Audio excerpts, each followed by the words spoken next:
पंडित जवाहरलाल नेहरू ने अपने समय में चीन की फौज को खाना और रसद भी पहुंचाया था। और यह मैं कोट कर रहा हूं, selected works of Jawaharlal Nehru series 2 volume 18, उसमें नेहरू जी की 21 जून 1952 दिल्ली प्रेस क्लब में हुई प्रेस कॉन्फ्रेंस का जिक्र है।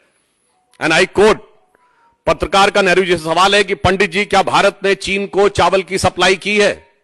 नेहरू जी का उत्तर है, चीन को बहुत अधिक मात्रा में चावल नहीं भेजे गए हैं। स्पेशल केस होने की वजह से हमने कम मात्रा में चावल भेजा है। जैसा कि आप जानते हैं, दुर्गम पहाड़ी इलाका होने की वजह से एक मुश्किल मार्ग है, यहां कोई भी काम आसान नहीं है। आगे सुनिए, लेकिन चीन की जरूरत को देखते हुए हमने बहुत मात्रा में चावल देने पर सहमत हुए हैं।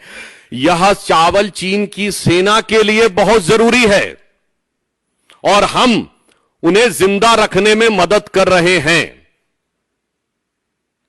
यद्यपि हम उन्हें तिब्बत के बाहर भी देखना चाहते हैं। Again I am quoting selected words of Jawaharlal Nehru series 2 volume 18।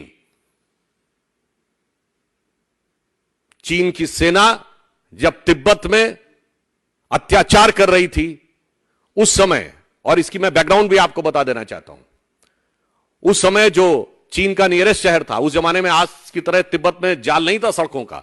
Chengdu से लगभग 2200 किलोमीटर दूर की दूरी थी लासा की, और भारत के तावांग से 240 किलोमीटर। भारत की तरफ से सड़कों की भी स्थिति अच्छी थी क्योंकि शताब्दियों से व्यापार होता रहा था। वहां रसद पहुंचाना संभव था। चीन की सेना भूखों मरने की स्थिति में थी। तब इन महोदय ने जानते कितने चावल पहुंचाए थे, जिसको थोड़ा बहुत कर 3,500 टन, 3,500 टन चावल भेज के, और बकौल जवाहरलाल नेहरू वो कह रहे हैं कि उनको जिंदा रखने में मदद करना चाहते थे।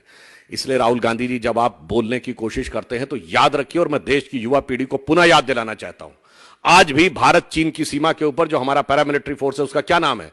Indo Tibetan border police, Bharat Tibet सीमा पुलिस। क्यों? क्योंकि 1947 में हमारा पड़ोसी चीन नहीं था, पड़ोसी तिब्बत था। इसलिए आज भी उस बॉर्डर फोर्स का नाम है इंडो तिब्बतन बॉर्डर पुलिस। तो मान्यवर, मैं सिर्फ बताना चाहता हूं कि ये उस जमाने में हिंदी चीनी भाई भाई का प्यार था, और आज जो है वो इकरार है।